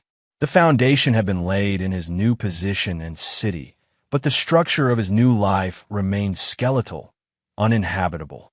The next morning, Devin made two decisions. First, he would stop monitoring updates about Talia and Holloway. Their continued downfall no longer provided satisfaction, only a diminishing echo of his anger. Second, he would find something to build outside of work, a community connection, a creative pursuit, something generative rather than destructive. He began with small steps. He joined a neighborhood association focused on historic preservation, where his engineering expertise proved valuable in efforts to save architecturally significant buildings from demolition. He started taking weekend photography classes, finding unexpected pleasure in capturing structural details often overlooked by casual observers. 6 weeks after their dinner, Devin invited Cassandra to review photographs he'd taken of potentially compromised historic buildings in the Fishtown district. Their professional collaboration evolved gradually into friendship, her measured perspective helping him process his experience in ways therapy never had. You know what still bothers me? Devin admitted during one of their now regular dinners. Not that Talia cheated, but that I never saw it coming. I'm trained to spot structural weaknesses, yet I miss them in my own marriage. Different expertise, Cassandra replied. Engineers look for physical signs of stress. Relationships require emotional literacy. I thought I had that too. Perhaps you did, but love creates blind spots. We see what we expect to see. In July, an unexpected communication arrived from Harrison Montgomery. The founder was retiring at year's end and restructuring the company leadership. He requested Devin's return to headquarters to oversee a special projects division, a promotion that would place him on the executive team. Your technical skills were never in question, Harrison wrote, and you've demonstrated remarkable resilience in the aftermath of personal adversity. The company needs leaders who can identify threats and respond decisively, even when it's difficult. Devin was considering the offer when Neil called with news. Pinnacle Industries was being acquired by a larger conglomerate following months of financial struggles precipitated by the failed merger and subsequent scandals. Holloway's replacement couldn't stabilize things, Neil explained. The stock never recovered. The board finally surrendered to a takeover offer. And Holloway himself? Working for a small development firm in Chicago. Massive step down. Word is he's drinking heavily and alienating what few business connections survived the scandal. Devin felt a curious emptiness where satisfaction should have been. And Montgomery Construction? Thriving. Harrison credits you with saving the company from a disastrous merger. That's not public, of course, but internally, your stock has risen considerably. After hanging up, Devin walked to Rittenhouse Square and sat watching children play by the fountain. Their unburdened laughter struck him as miraculous. The human capacity for joy despite a world full of betrayal and disappointment. That evening, he called Cassandra. Harrison's offered me a position back at headquarters. Special Projects Division. Are you going to take it? I'm not sure, Devin admitted. Philadelphia has been good for me. Going back feels like revisiting the past. Or building on it, Cassandra suggested. The company's not the same, and neither are you. Would you still be my legal counsel if I accepted? The question revealed more than he'd intended. No, she replied softly. I'd be your colleague on the East Coast, hoping your reconstruction continues successfully wherever you are. Devin recognized the gentle boundary she was establishing. Their friendship had value, but she wouldn't be part of his decision calculus. He respected her clarity. After a week of deliberation, Devin accepted Harrison's offer with one condition. He would split his time between headquarters and the East Coast Division, maintaining connections to both. Harrison agreed immediately, recognizing the strategic advantages of Devin's continued involvement with the Baltimore project. As summer transitioned to fall, Devin found himself traveling regularly between his new life in Philadelphia and his former home city.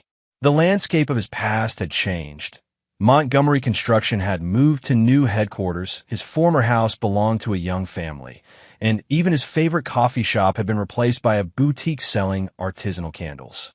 During one such visit, Devin encountered Lydia Foster at a downtown restaurant. She waved him over to her table where she was dining alone, reviewing documents between courses. The prodigal engineer returns, she said with a wry smile. How's the Special Projects Division? Challenging in the right ways, Devin replied, sliding into the chair opposite her. Thanks for your support during everything. Lydia set aside her papers. I believe in protecting the company's interests. Our interests aligned.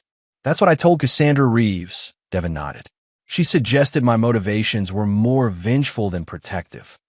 They could be both, Lydia said pragmatically. Vengeance and justice aren't always mutually exclusive, but they have different half-lives. Justice sustains, vengeance depletes. You sound like a philosopher, not a corporate attorney. 30 years in business teaches you about human nature. Speaking of which, Lydia's expression turned serious. I should tell you that Talia applied for a position with one of our marketing contractors last month. Devin felt an unexpected twinge. Here? In this city? Yes. The contractor asked me about her, given her previous connection to Montgomery. What did you tell them? The truth, Lydia said simply. That she had violated confidentiality agreements and engaged in conflicts of interest. They didn't hire her. Devin absorbed this information silently. Once, he would have felt vindicated. Now, he felt only a dull recognition that actions continued to have consequences long after the initial impact. If you'd recommended her, I wouldn't have objected, he said finally. Lydia's eyebrows rose. Really? That's evolutionary. I'm trying to rebuild, not just survive the demolition. Good, Lydia nodded approvingly. Though for the record, I wouldn't have recommended her regardless. Business is business. That night in his hotel room, Devin reflected on how different his reaction had been from what he might have expected months ago. The need to see Talia continue suffering had diminished, replaced by a measured detachment.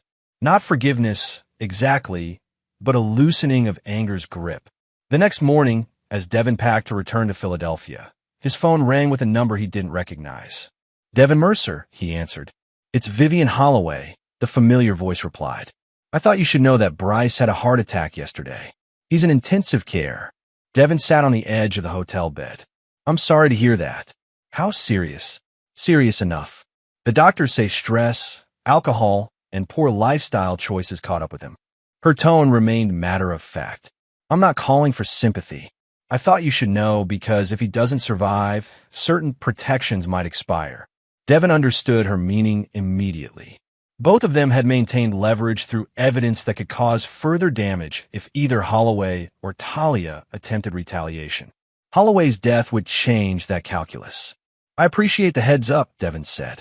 Have you heard from Talia?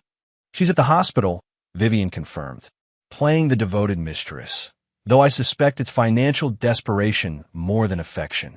She seems to think there might be something for her in his will. Is there? No, Vivian said with cold certainty.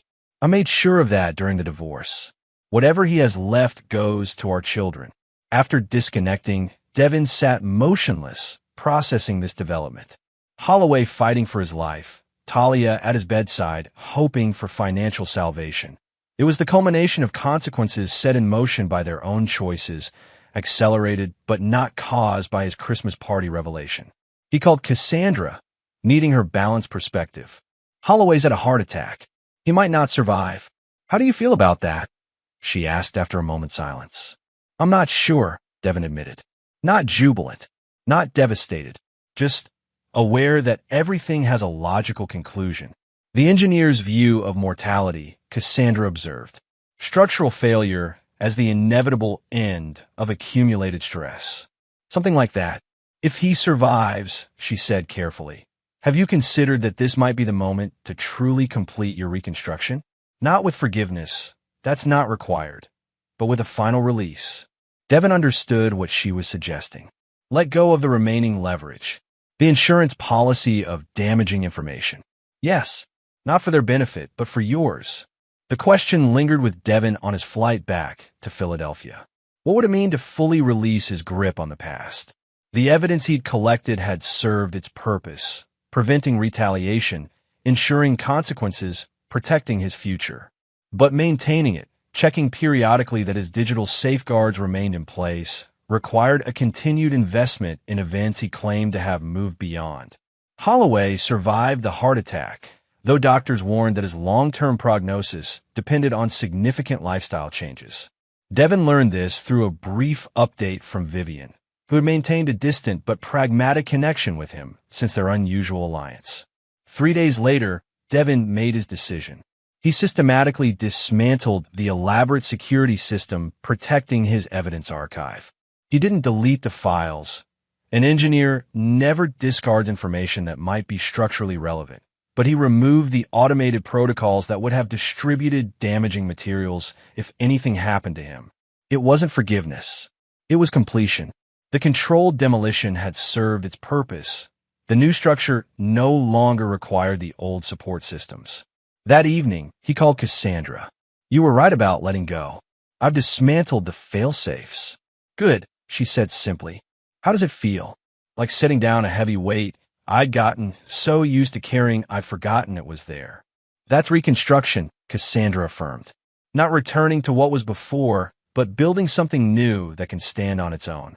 When Devin returned to headquarters the following week, Harrison Montgomery invited him to lunch in his private dining room. The elderly founder looked frielier than ever, but his mind remained sharp. I wanted to see you before the retirement announcement goes public, Harrison explained. To tell you personally that you're being considered for the executive leadership team. Devin was genuinely surprised. Even after everything, because of everything, Harrison countered. You've demonstrated not just technical excellence, but ethical conviction and resilience.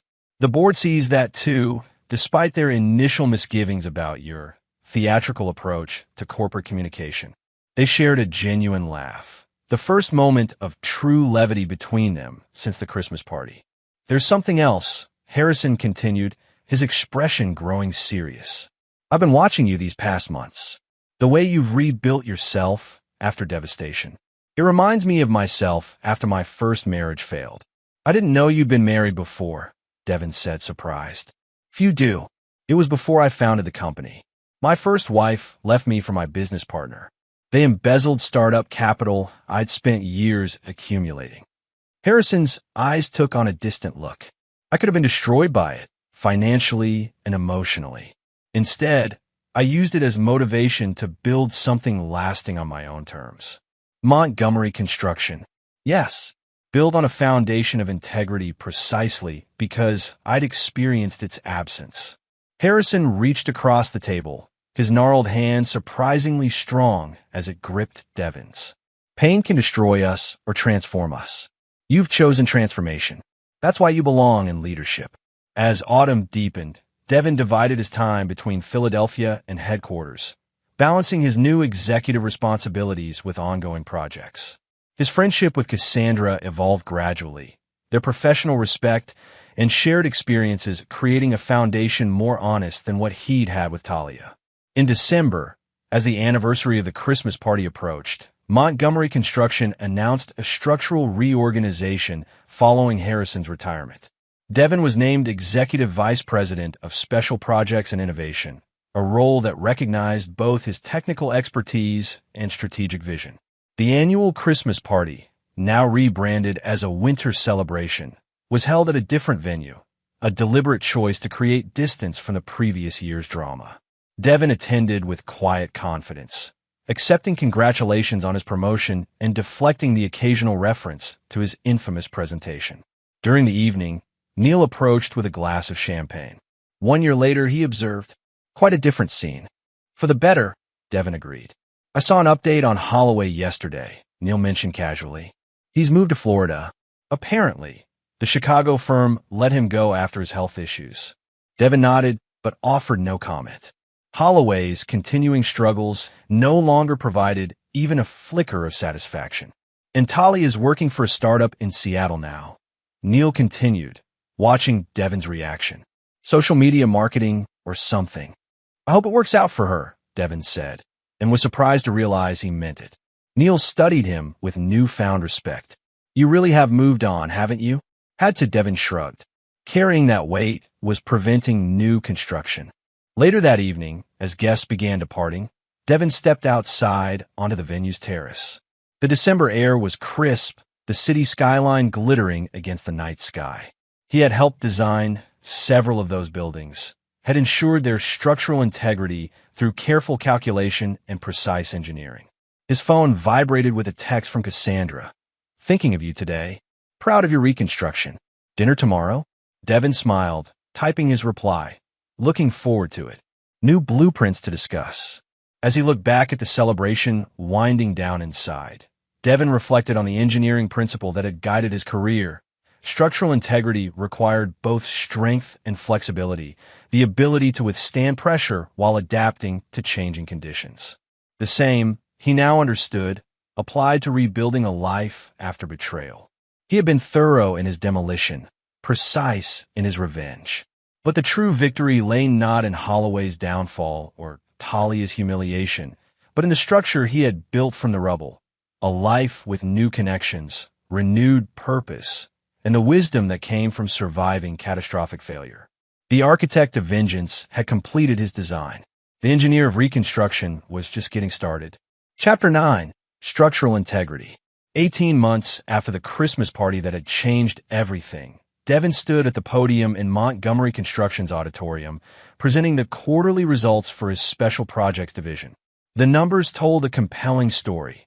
3 major developments ahead of schedule, innovation initiatives generating substantial cost savings, and a team retention rate that led the company. In conclusion, Devin addressed the assembled executives. Structural integrity isn't just about physical buildings. It's about creating systems that remain sound under pressure, that adapt to changing conditions without compromising core principles. From her seat in the front row, Lydia Foster nodded appreciatively at the metaphor. Beside her, Neil, recently promoted to operations director, made notes on his tablet. The new CEO, Patricia Hernandez, watched with the careful assessment that had become her trademark since taking over from Harrison Montgomery. After the presentation, Patricia approached Devin as executives filed out of the room. "Impressive results," she acknowledged. "Harrison was right about your potential." "Thank you," Devin replied. "How was he doing?" "Enjoying retirement more than he expected," Patricia smiled. "Though he still calls weekly to offer suggestions." They walked together toward the executive suite, discussing upcoming projects and strategic initiatives. Patricia had been an external hire, brought in from a rival construction firm to lead Montgomery after Harrison's retirement. Initially skeptical about Devin, given his controversial history, she had gradually come to value his combination of technical expertise and strategic insight. "The board meeting next week," Patricia said as they reached her office. "I want you to present the riverfront development proposal personally." Your team's approach to integrating historical preservation with modern sustainability is exactly the direction I want this company to be known for. I'll be prepared, Devin assured her. One more thing, Patricia added, her tone shifting slightly. We're bidding on the Phoenix Convention Center expansion. The RFP came in yesterday. Devin maintained a neutral expression, though the location registered immediately. Phoenix, where Talia had relocated after the divorce. Sounds like an excellent opportunity. It is, Patricia agreed. But there's a complication. The marketing firm handling the RFP documentation is Ascena Partners. Your ex-wife is their director of client relations. So Talia had advanced in her career, rebuilding professionally just as he had. That won't be a problem, Devin said with genuine equanimity. Ancient history. Patricia studied him carefully. You're sure? Because I need to know if there's any potential for complications. Absolutely certain, Devin replied. We be bidding on the project's merits, not personal connections. That's integrity. After leaving Patricia's office, Devin stepped into the spring sunshine, deciding to walk the 8 blocks to his downtown apartment rather than taking his usual car service. The news about Talia's professional connection to a potential Montgomery project didn't disturb him as it once might have. The thought of potential interaction with his ex-wife generated neither anxiety nor anticipation, just a pragmatic assessment of professional boundaries to be maintained. His phone buzzed with a text from Cassandra, just landed in Philly. Still on for dinner? Their relationship had evolved gradually over the past year, moving from collegial friendship to something deeper with careful deliberation on both sides. Devin had been transparent about his hesitancy to rush into another serious relationship, and Cassandra had been equally clear about her desire for partnership rather than casual connection. They had found a middle path, exclusive but unhurried, building trust through consistent honesty rather than romantic intensity. Looking forward to it, he replied. News to share. That evening at Cassandra's favorite Italian restaurant, Devin explained the Phoenix project and Talia's unexpected connection to it. How do you feel about it? Cassandra asked, her direct approach one of the qualities he most appreciated about her. Professionally curious, Devin answered honestly. Personally indifferent. It's been almost 2 years. Cassandra nodded thoughtfully. The final test of reconstruction isn't absence of contact with the past, but the ability to engage with it without being destabilized. The structural engineer in me appreciates that analogy, Devin smiled. Speaking of tests, how was the deposition in Baltimore?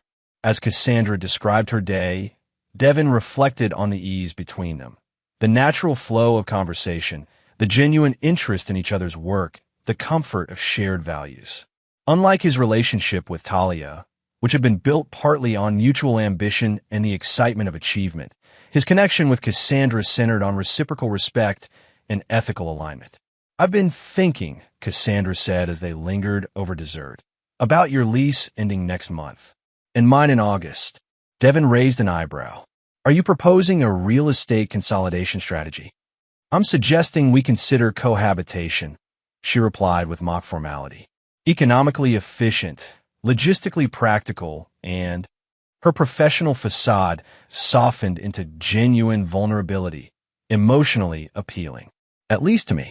Devin reached across the table for her hand. To me as well. But are you sure? My history is part of you, Cassandra finished. Just as mine is part of me. We're not 20-somethings pretending to be perfect for each other. We're adults choosing partnership with clear eyes. Their decision to move in together proceeded with the thoughtful deliberation that characterized their relationship. They found a spacious apartment in a historic building that Devin's firm had actually renovated years earlier, combining his appreciation for architectural integrity with her love of pre-war details. In June, the Phoenix Convention Center bid moved forward. Montgomery Construction was shortlisted alongside 2 competitors, necessitating an in-person presentation to the selection committee. Patricia assigned Devin to lead the presentation team, a decision he accepted without reservation. You'll fly out Monday, she instructed during their planning meeting. Neil and the design team will join you Tuesday morning. The presentation is Wednesday at 10 a.m. Any specific concerns about the competition? Devin asked. Westridge Developers is underbidding us by about 8%, Patricia replied. But their sustainability specs are weaker. The third contender, Apex Construction, has a local advantage but less experience with projects of this scale. The Phoenix trip was scheduled for the week Devin and Cassandra had planned to move into their new apartment. I could try to get someone else assigned, he offered that evening as they discussed logistics. Don't be ridiculous, Cassandra replied pragmatically. It's an important project. I can manage the movers and initial setup. Just be prepared for my organizational systems when you return. Your sock index and alphabetized spice rack. Devin teased. Among other improvements to your bachelor chaos, she smiled. On Monday morning, Devin flew to Phoenix with the presentation materials and technical specifications.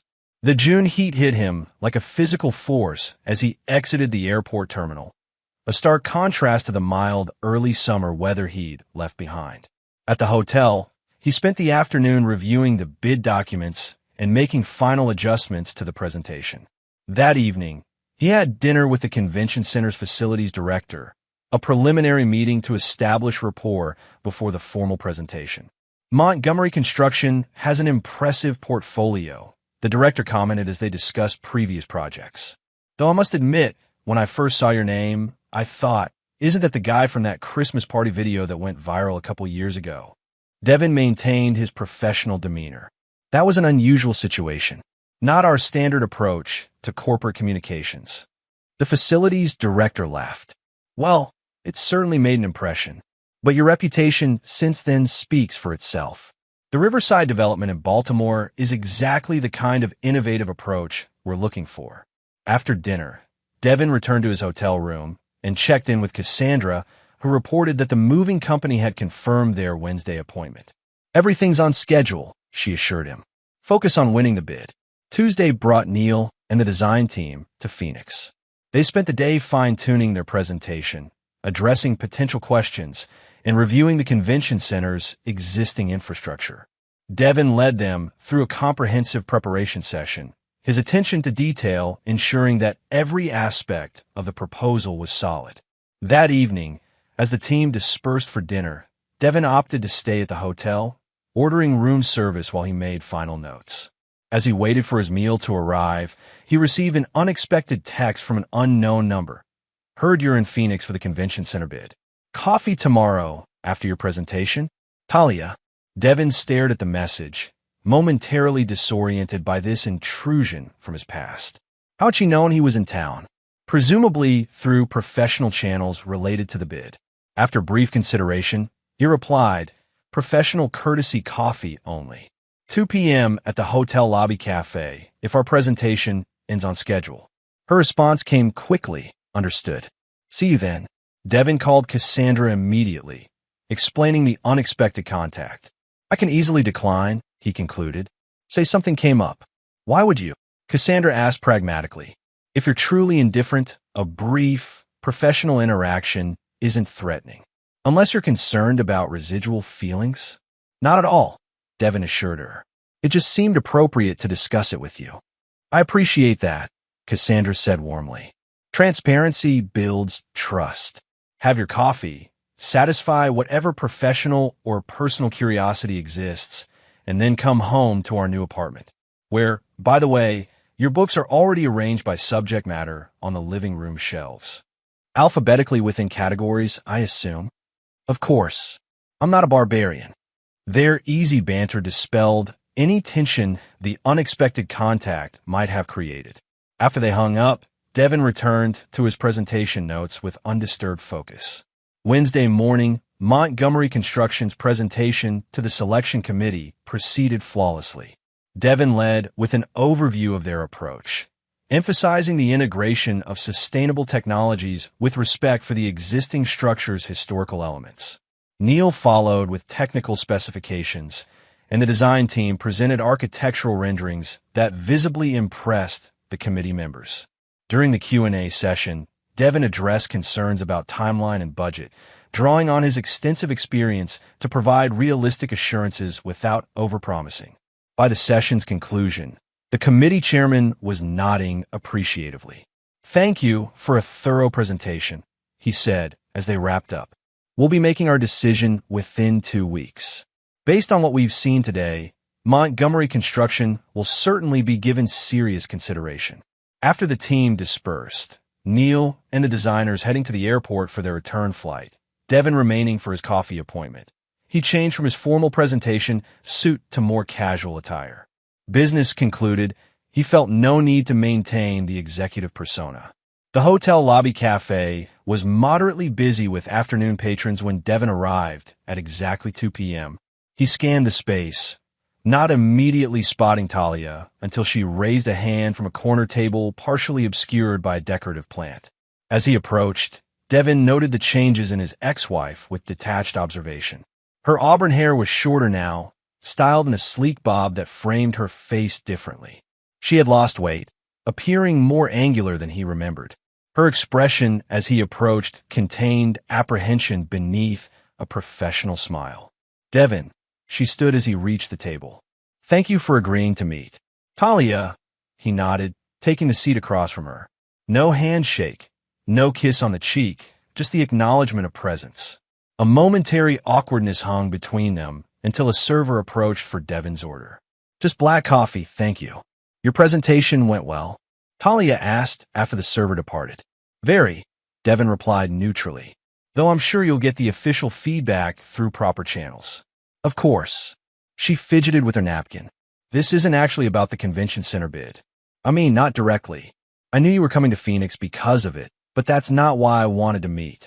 Devin waited, neither encouraging nor discouraging her explanation. "I wanted to see you in person," Talia continued, her professional composure slipping to reveal genuine emotion. "To say things I should have said a long time ago. About how sorry I am. For everything." Devin absorbed this unexpected apology with muted surprise. "Why now? It's been almost 2 years." "Because I'm finally in a place where I can take full responsibility," she replied.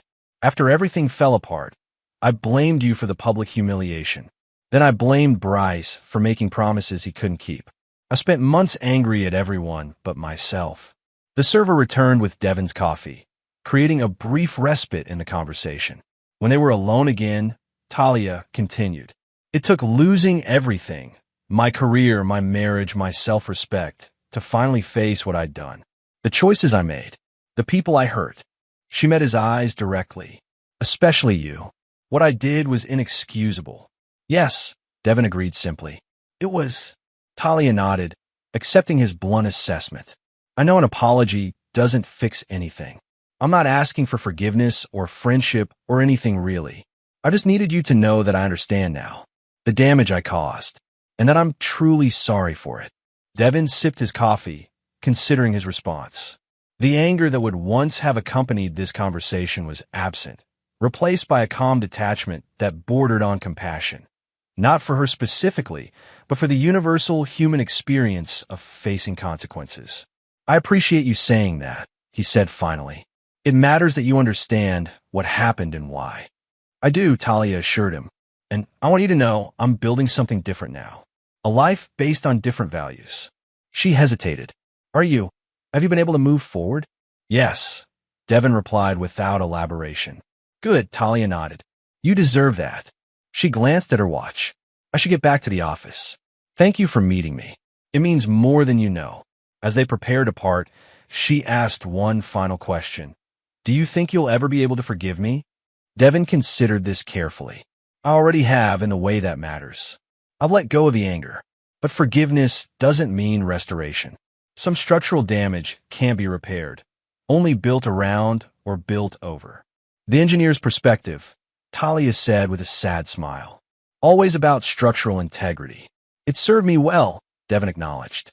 They parted without physical contact, a professional nod their only farewell gesture. As Devin watched Talia walk away, he felt neither regret nor nostalgia, only the quiet satisfaction of confirmed reconstruction. Her presence had created no emotional instability, no compromise to the new structure he had built. On the flight home that evening, Devin reflected on the unexpected encounter. Talia's apology had been genuine, her remorse apparent. Yet it changed nothing about the past and little about the present. What mattered wasn't her growth or contrition, but his own completed transformation. He arrived at the new apartment late that night to find Cassandra asleep on the couch, surrounded by unpacked boxes and organizational supplies. The space already reflected their combined aesthetic, his minimalist furniture complemented by her warmer textiles and artwork. Even half unpacked, it felt more like home than any place he had lived since the divorce. Devin gently woke Cassandra, who blinked sleepily up at him. "You're back," she murmured. "How was the presentation? And the coffee?" "The presentation was excellent. I think we'll get the bid," he replied, settling beside her. The coffee was clarifying. She wanted to apologize. "And did that matter to you?" Cassandra asked, fully awake now. "Not in the way it would have once," Devin said thoughtfully. "It was like examining the foundation of a building I no longer occupy. Intellectually interesting, but emotionally distant." Cassandra nodded understandingly. "The final confirmation of successful reconstruction." "Exactly," Devin agreed, pulling her closer. "Speaking of reconstruction, I see you've been busy." "Just the beginning," Cassandra smiled, gesturing to the partially organized space around them. "The structural elements are in place, but the finishing details will take time." "We have plenty of that," Devin assured her. "And solid foundations." 3 weeks later, Montgomery Construction was awarded the Phoenix Convention Center expansion project. Devin would oversee the project remotely, with occasional site visits managed by Neil's team. The contract represented a significant achievement for his division and validation of his leadership. At the contract signing ceremony, attended virtually by Devin from Philadelphia, the convention center director made a point of praising Montgomery's innovative approach and commitment to sustainability. Talia was present in her professional capacity, but maintained appropriate distance, their brief eye contact across the video screen acknowledging their new reality. Former spouses who had moved on to separate lives, connected now only by a professional intersection that would soon conclude. That evening, Devin and Cassandra hosted a small dinner party in their now fully organized apartment, their first social gathering in the new space. Guests included Neil and his wife, who had flown in specifically for the weekend, Lydia Foster, and several colleagues from both headquarters and the East Coast Division. As conversations flowed around the dining table, Neil raised his glass. "To Devin, who showed us all that structural integrity applies to careers and relationships as much as buildings, and who managed to turn a personal catastrophe into professional triumph." And to Cassandra, Lydia added with uncharacteristic warmth, who recognized a solid foundation when she saw one, despite some previous renovation work. Laughter rippled around the table as glasses clinked. Devin glanced at Cassandra, whose eyes conveyed private understanding of how far he had come. From the architect of vengeance to the engineer of reconstruction, from controlled demolition to thoughtful rebuilding. Later, after their guests had departed and they stood together on their small balcony overlooking the city, Cassandra placed her hand over Devin's as they gazed at the Philadelphia skyline. "You know what I admire most about your journey?" she asked softly. "Not the professional success or even the dignified way you handled today's interaction with Talia. It's that you didn't let the betrayal define you." Devin considered this. "For a while, it did define me. The revenge consumed every thought, every action. But it didn't consume you permanently," Cassandra pointed out. "You recognized when the demolition was complete and it was time to rebuild. Many people never make that transition." "I had help," Devin acknowledged, turning to face her. "Your perspective kept me grounded when I might have lost sight of the future." 2 months later, Montgomery Construction's quarterly board meeting included a special presentation by Harrison Montgomery, making a rare appearance since his retirement. The elderly founder, now using a wheelchair but still commanding respect with his presence, had requested time to address the leadership team. "When I built this company," Harrison began, his voice softer but still carrying authority, "I imagined it would last beyond me. But I worried about what would happen when I stepped away. Would the foundation I laid be strong enough? Would the structure maintain its integrity under new stewardship?" He gestured toward Patricia and the executive team, including Devin. "What I've witnessed over this past year has exceeded my expectations. This company isn't just surviving. It's evolving while maintaining the core principles of integrity, excellence, and innovation. Harrison's gaze settled on Devin. Some of you faced personal earthquakes that would have destroyed lesser individuals. Instead, you used those experiences to strengthen not just yourselves, but this organization. You've demonstrated that true structural integrity isn't about preventing damage. It's about creating something that can withstand damage and emerge stronger. After the meeting, Harrison asked Devin to stay behind for a private conversation. When they were alone, the founder reached into his briefcase and withdrew a small wooden box. "I had this made for you," he said, handing it to Devin. A reminder. Inside was a beautifully crafted architectural model, a miniature replica of Devin's first major project for Montgomery Construction, the Riverside Community Center that had established his reputation as an innovative engineer.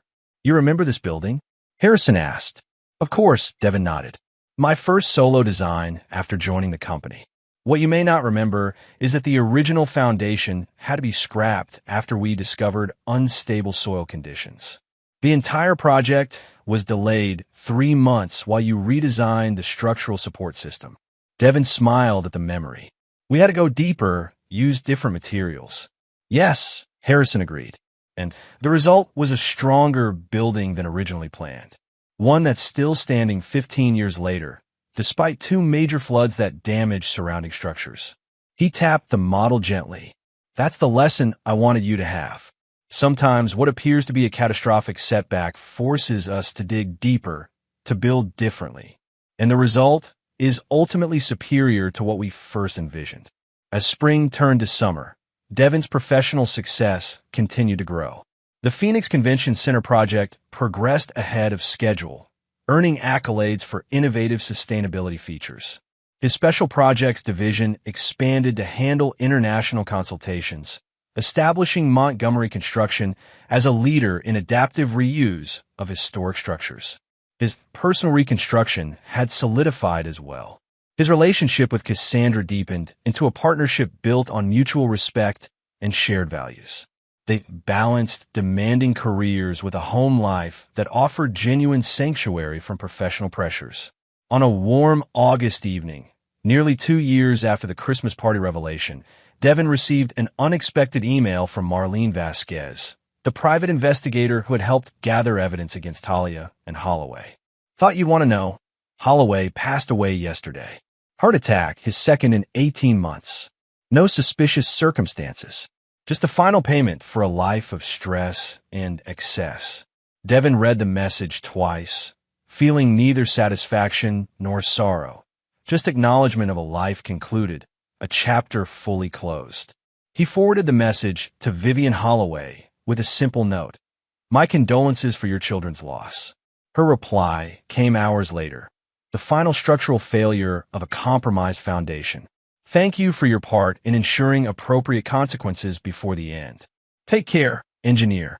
That weekend, Devin took Cassandra to visit the Riverside Community Center Harrison had memorialized in the model, his first major project, now serving as a vibrant hub for the neighborhood it anchored.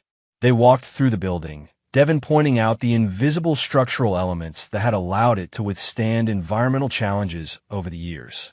"This is where I learned that sometimes you have to abandon the original plan completely," he explained as they stood on the rooftop garden overlooking the river. "The foundation we initially designed would have failed during the first major flood. The catastrophe we faced during construction forced us to create something fundamentally stronger." Cassandra leaned against the railing beside him, a fitting metaphor for personal reconstruction. "Very fitting," Devin agreed, reaching into his pocket. "Which is why I want to bring you here today." He withdrew a small box, not unlike the one Harrison had given him, but containing something quite different. Inside nested a platinum ring with a simple, elegant diamond. "I've been thinking about structural integrity," Devin said, his voice steady as he opened the box. "About building something meant to last through whatever stresses might come. Something with a foundation strong enough to withstand anything." Cassandra's eyes widened in understanding.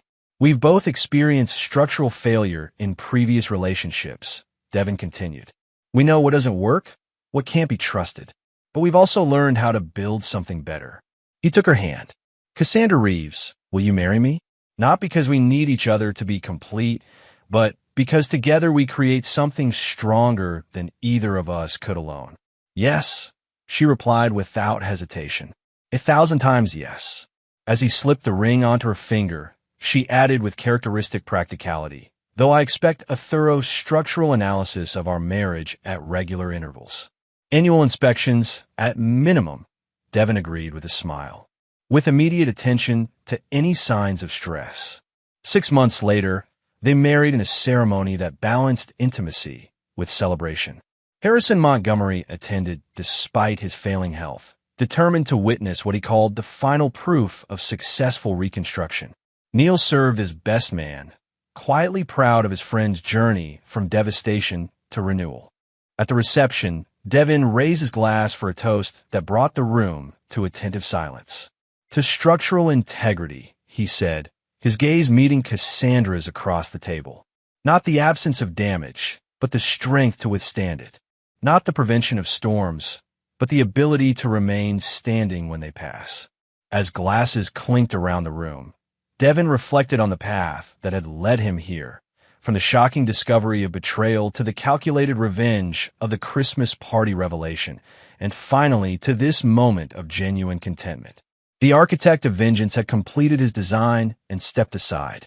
The engineer of reconstruction had built something meant to last. Later that evening, as they shared their first dance as husband and wife, Cassandra leaned close to whisper in his ear, "You know what makes our foundation different from your previous one?" "What's that?"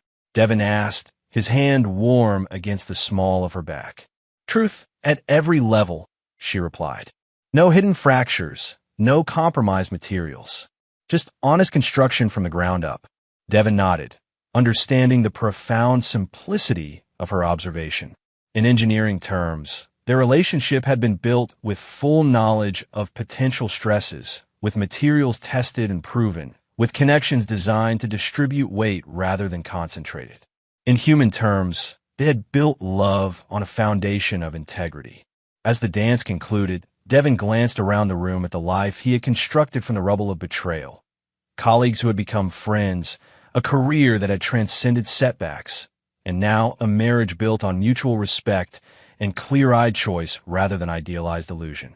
The betrayal's price had been high, paid by all involved in different currencies. Talia had lost position and reputation before slowly rebuilding a more modest life. Holloway had lost everything, including eventually his life, never recovering from the cascade of consequences triggered by his own choices. Devin had lost the marriage and life he had thought secure, suffering public humiliation and private grief. But in the architecture of consequences, Devin alone had found a way to transform destruction into creation. The price of betrayal had purchased, ultimately, a life of greater authenticity and deeper connection than he had known before. As he and Cassandra walked out under the stars to begin their married life, Devin recognized the final truth of his journey. Structural integrity wasn't just about withstanding pressure.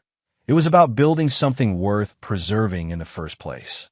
Something true from foundation to pinnacle. Something that could face any revelation because it contained no deceptions. Something that, unlike betrayal, would stand the test of time. And there you have it. Another story comes to an end. What did you think? I'd love to hear your thoughts in the comments below. If you enjoy this story, consider joining our community by subscribing. It means the world to us. For more stories like this one, check out the recommended videos on screen. And I'll see you there.